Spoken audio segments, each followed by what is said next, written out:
Good morning, everyone. It is Thursday, April 9th, and today is AMI Day 14. And I have no announcements for today, so we'll go ahead and get started with our work. As always, we start with math. And option 1 for math is to complete the attached skill review sheet. So you have a little worksheet there for you to complete. If you choose to do option 1, you'll do that worksheet, and we'll review that here in a second. Option 2 is to log into iStation Math and work on that section for 30 minutes. So once again, you can do iStation Math, you can do ST Math, Freckle Math, Prodigy, anything like that, and do 30 minutes. And I always get an email report of the time you spend on those things. So if you want to do option 2, it's iStation or any online math program like Freckle Math, ST Math, Prodigy. Option 3, if you choose to do option 3, it's to go to that PBS link. Remember, we filter it to 5 for 5th grade, and then you can watch any of those videos if you choose to do option 3 and use that PBS link for the PBS AMI work. So that is your option 3 for math. So we'll go ahead and review your option 1 for math. So your option 1 for math is a review of perimeter. So perimeter is when you have a shape. So I'll draw an example shape. So I'm just going to draw a rectangle.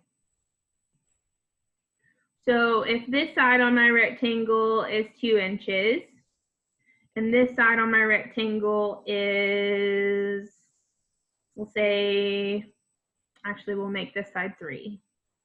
How about 4? We'll just have fun and make it 4 inches. And this side is 2 inches. So if they give you this, here we have that. And if we know about that if this side of your rectangle is 4 inches, this side's going to be 4 inches. And if this side is 2 inches, this side over here is also going to be 2 inches. So let's go ahead and fill that in. So over here would be 2 inches.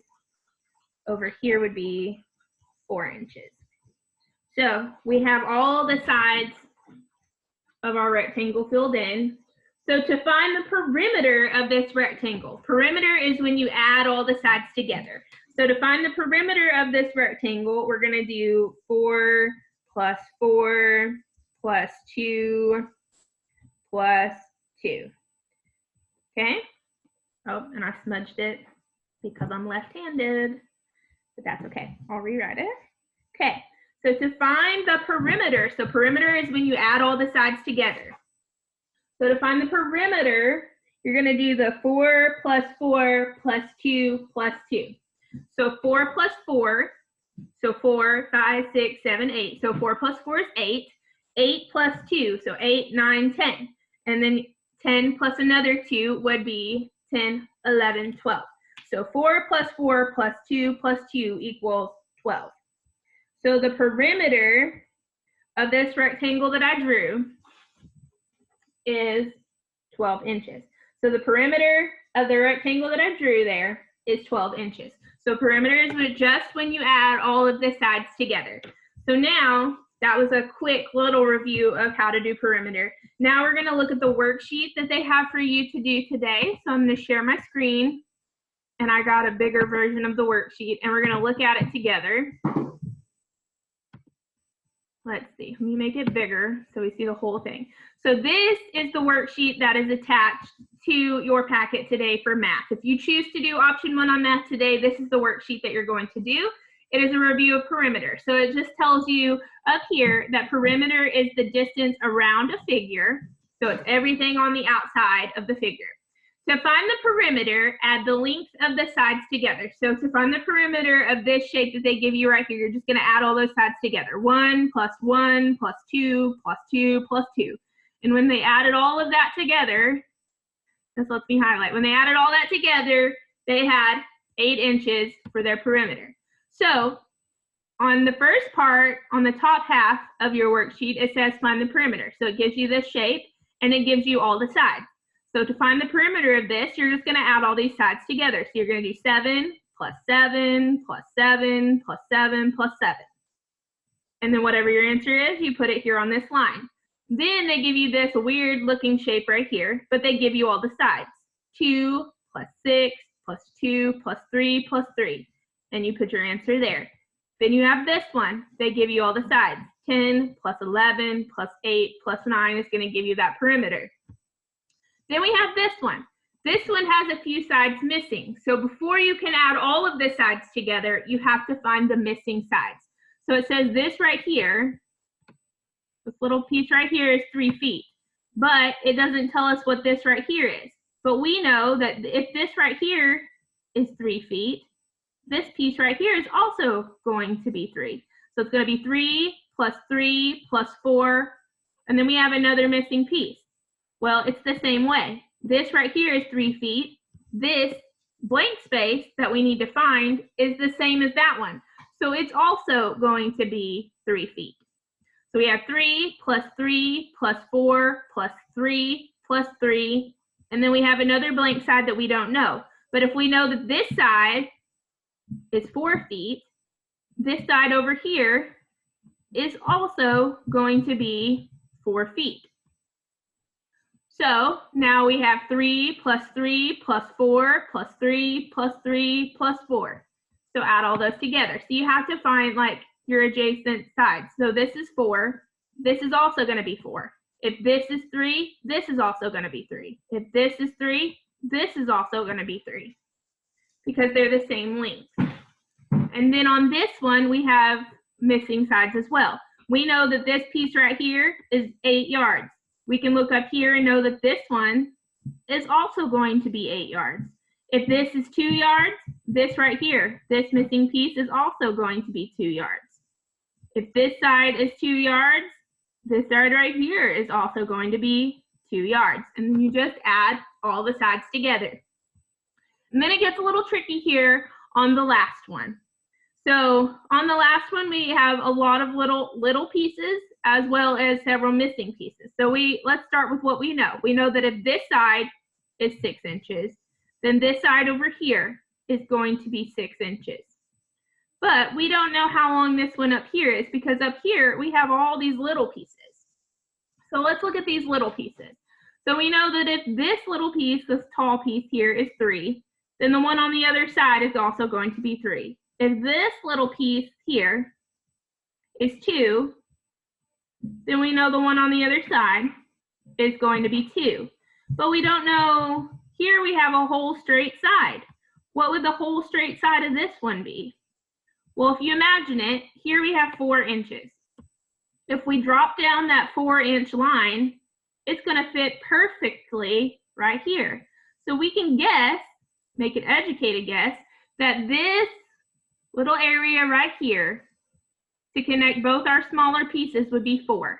So here we'd have 4, and we know this is 2, so 4, 5, 6, but we also have this little piece, 7, 8. So if this were a whole complete line, it would be 8. So we know that that is 8, so this would be 8. If this is 6, then this would be 6. So we have 6 plus 6 is 12, 8 plus 8 is 16. So on my board, I'm going to figure out, so 6 plus 6 is 12, 8 plus 8 is 16. Add that together. So this is what I'm doing on my board. 6 plus 2 is 8. 1 plus 1 is 2. So we have 28, but we're not finished yet because we have 28 so far, but then we have to add these little things that go up. So I know that that is a 3, so I'm going to add a 3 to my 28. And I know that this one over here is going to be a 3. So I'm going to add that. So 3 plus another 3. So 8 plus 3, 8, 9, 10, 11. Plus another 3, 12, 13, 14. So I put my 4, carry my 1. 1 plus 2 is 3. So for that weird shape, it's going to be 34. I'll have to show it really big in my little corner picture here. So on that weird shape, it was a hard one, so I worked that one out with you. The answer to it is 34 inches. So that's how you figure that one out. So that's the top part, finding the perimeter of all those shapes, and sometimes you have to find the missing side. So just think of your parallel sides. If this was 8, then that would be 8. If this was 4, then that would be 4. Think of those parallel sides. And then this bottom little portion says, what is the perimeter of the baseball field? And they give you a picture of a baseball field. and it has all the sides measured in red. So this side is 27, this side over here by bushes is 28, this is 28, this is 27, this little piece is 1, this little piece is 1. So you're just gonna add all those red numbers that they give you together, and that's gonna give you the perimeter of that baseball field. So that is your option 1 for math today, is just to review that perimeter and find the perimeter of all these different shapes. So if you choose to do option 1, all you're doing is that perimeter worksheet. Or you could choose to do option 2 and do iStation, or option 3 and do that PBS link, pick a 5th grade video and just watch whichever video you want to watch from that. So that is your math portion for today. And once again, it's AMI Day 14. So that is your math portion for today. Then you have reading. Once again, it's read a book of your choice for 30 minutes, and all you have to do is record the title, how many pages you read, and then that paragraph summary about what you read, and talk to someone in your home about it, because that's how we remember what we read. When we talk about it, when we write about it, we remember what we read.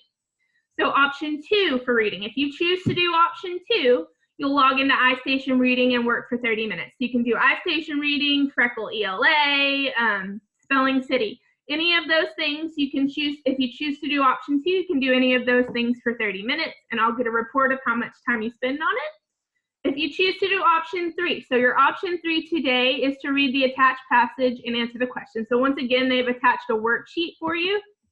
That way, if you don't have internet access or a computer at home, you still have a way to complete your work. So I'm going to share my screen and we'll look at the passage together.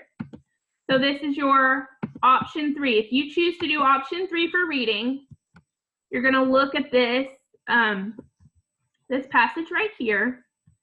And it's Rudyard Kipling, and it's going to ask you what the theme of this story is. This is a story called The Crab That Played with the Sea by Rudyard Kipling.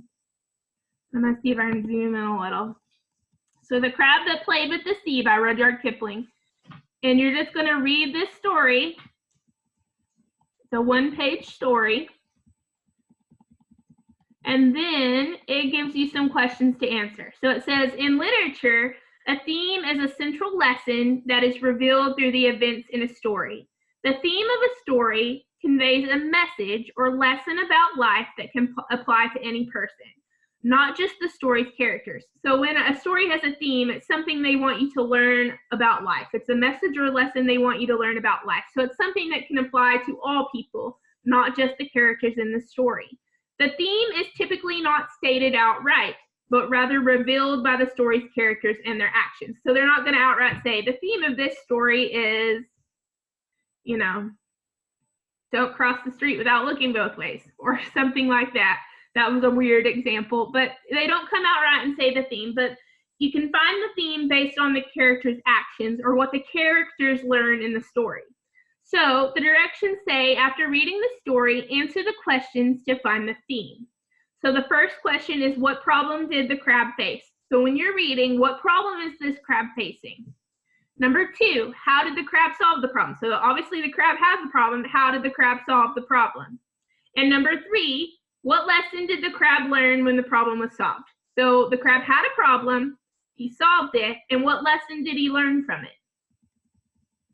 Okay, and then the crab tells you, remember, write your theme as a complete sentence, but do not use characters' names. The theme should apply to everyone. So a theme of a story applies to everybody, not just the characters. So on number 4, it asks you to rewrite the lesson as a general statement that it could apply to anyone. So the lesson that the crab learned is the theme of the story. So you're going to rewrite it on number 4. You're not going to say that the crab learned. You're going to say, instead of saying the crab learned this, you're going to say the theme of this story is, and you're going to write the lesson that the crab learned. You're not going to say the crab learned. Do not use the characters' names. Just say the theme of this story is. Okay?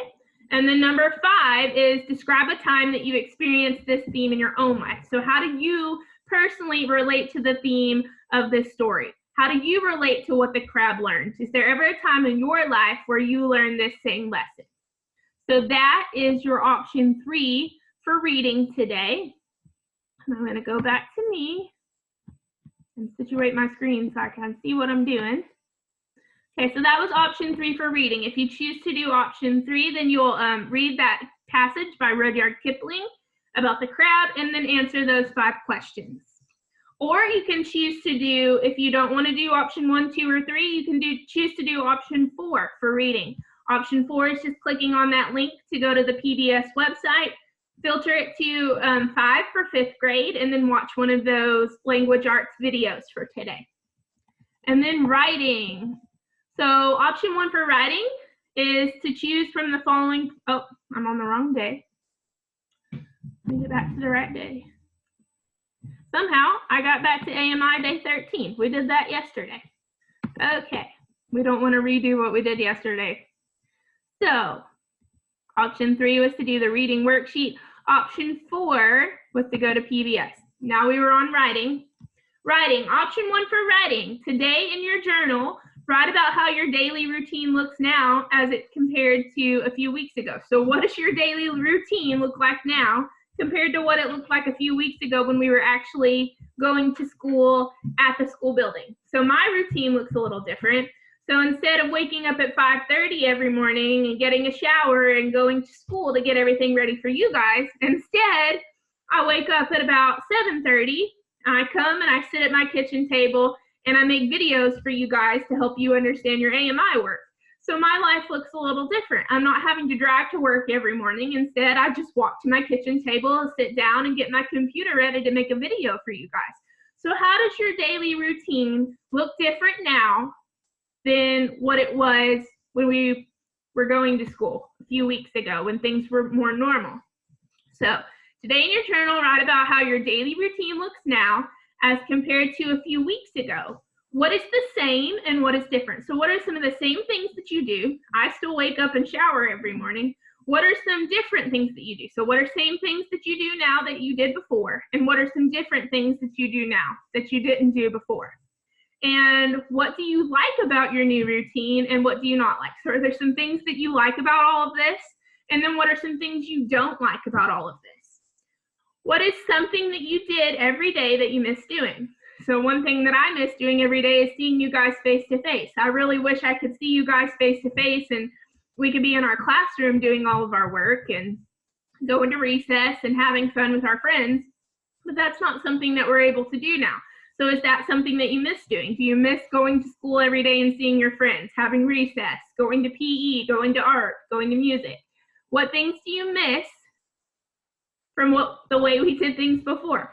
So what is something that you did every day that you miss doing? What is something that you do now that you will miss when school resumes and things are back to normal? So what is something you do now that you'll miss when everything's back to normal? So these are just some questions they want you to think about and add those as a journal entry. If you started your coronavirus pandemic journal, just add those, answer those questions and add it as a journal entry into your coronavirus journal. So today you would put at the top, Thursday, April 9th, 2020. And then you would write about your daily routine during this pandemic and use those questions to help you form your journal entry. Okay, so if you chose not to write a journal entry, your option 2 for writing is to go to the PBS link and you'll click one of those 5th grade videos for language arts and watch any of those videos that you choose to watch. So that's your option 2 for writing. And then after writing, you're going to choose an option for science because every day you choose one option for each subject. So today's science gives you a little article. I'll show it to you. Okay, let's share that. So it gives you a little article about animals, and this is really an article or a little worksheet, and I'll kind of zoom in on it, about animal habitats. So we learned about that at the beginning of the year, habitats and environments and all that stuff. So it gives you a little background knowledge. It says, whose home is this? Background knowledge. Animals come in many different shapes and sizes. Most animals live in one type of environment because they are best suited to it. We say they are adapted to this environment. It provides them with food and water. For example, animals such as frogs, newts, and ducks have webbed feet to help them swim in water. Squirrels have sharp claws to grip and long tails to help them balance as they scramble up and down trees. So really an adaptation, so it's going to ask you about adaptations. So this is about adaptations that animals have in their environment. So I wrote down a simple little explanation of adaptation. So adaptation is something an animal has or does in order to survive. So an adaptation is something an animal has or does in order that they are able to survive. So the examples they gave us of frogs, newts, and ducks, they have webbed feet that help them survive in their water environment. So the environment that frogs, newts, and ducks live in has a lot of water. So they've adapted to having a lot of water by having webbed feet. Okay, and then squirrels have sharp claws to grip trees. So we know that squirrels climb up in trees. Their environment, they live in trees. So an adaptation that squirrels have are those sharp claws that help them hold on to those trees. So then, here on your worksheet, it says, look at these pictures. Explain how each animal is adapted to its habitat. So the first one is a desert fox. So it says a desert fox lives in hot, dry places. So we're going to look at this desert fox. I didn't know a lot about desert foxes. So before I made this video for you guys, I did a little research on Google about desert foxes. So some of the adaptations that I found that desert foxes have are that they have fur all around their feet. So their whole foot has fur on it. That's in order to keep them from burning their feet on the sand, because they live in hot, dry places. So they live in deserts. So they have fur all around their foot so that they don't burn their feet on the hot sand. They're also nocturnal. So they sleep during the day and they only come out at night when it's cooler. So to avoid the hottest parts of the day, they sleep during the day and they come out at night when it's cooler. And that's when they do their hunting and when they look for their food. So that's another adaptation they have. They're nocturnal. They also have sand-colored fur. So because they have sand-colored fur, they can kind of camouflage and hide from other predators. So those are some of the adaptations I found for a desert fox. They have sand-colored fur, they have fur all around their foot so they don't burn their feet on the hot sands, and they're nocturnal. Then you have the example of a mole. A mole burrows in dark underground tunnels. So you can kind of look at the mole. He lives in dark underground tunnels, and his fur is also, he is very dark. And he also, you can kind of see that they have claws. So they have to have sharp claws in order to dig those tunnels. So those are a few adaptations we can think about for a mole. And then we have an Arctic fox who lives in cold places. So you can see that the fox has a lot of fur. That's probably in order to keep it warm in that cold environment.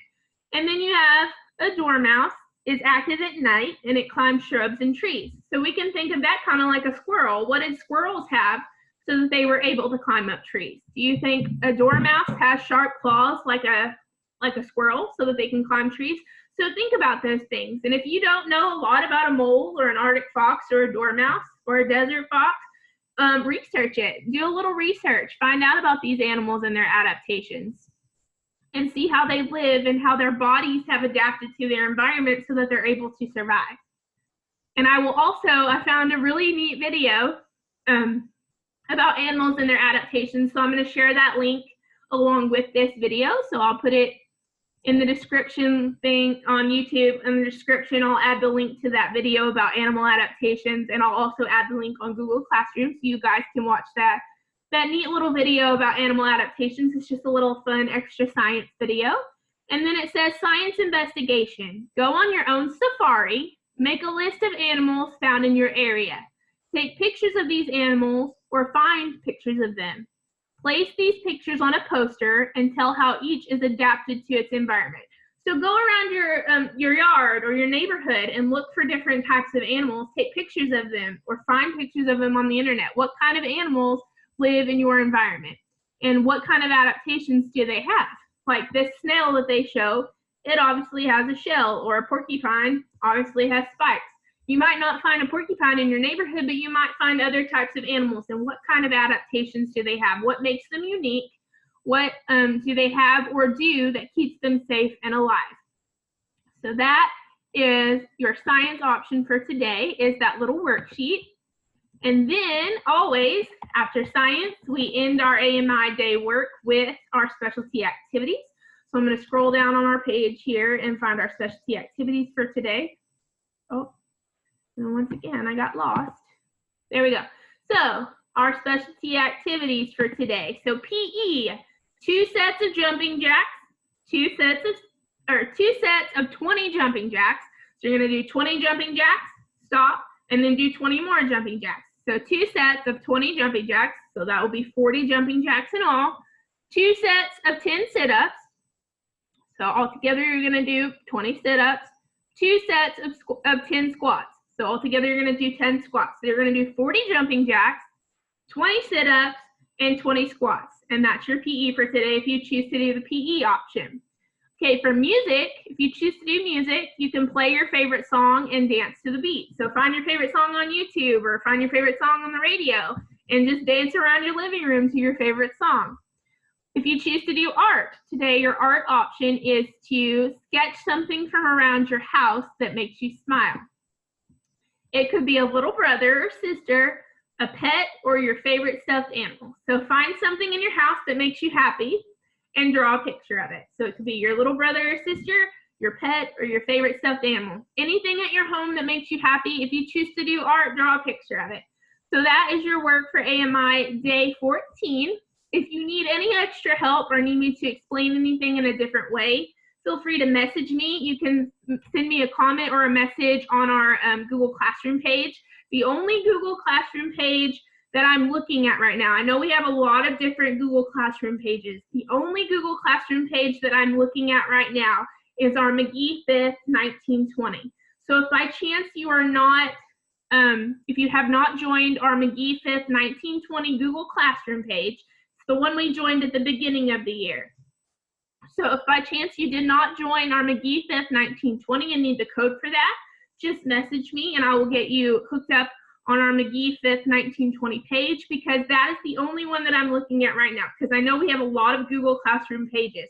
So I'm just using just the one. So the only Google Classroom page I look at is McGee 5th 1920. So if you have any questions or want to post any comments on Google Classroom, make sure you put it on McGee 5th 1920, because that's where I will see your questions and your comments. So if you have anything you want to add, put it on McGee 5th 1920.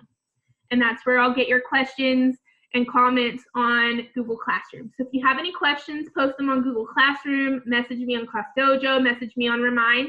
I'm here to help you and I want to help you. So don't be confused, don't be stressed. If you have any questions, just let me know and I will help you as best I can. If you need me to explain anything in a different way, I will do that.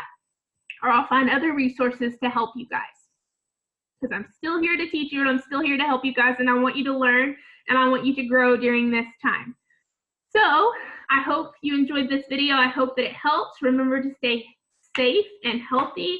And remember that Miss McGee loves you and misses you. I miss all of you so much. I wish I could see you in person, and I miss all of you so much. I love and I miss you. Thank you guys for watching today.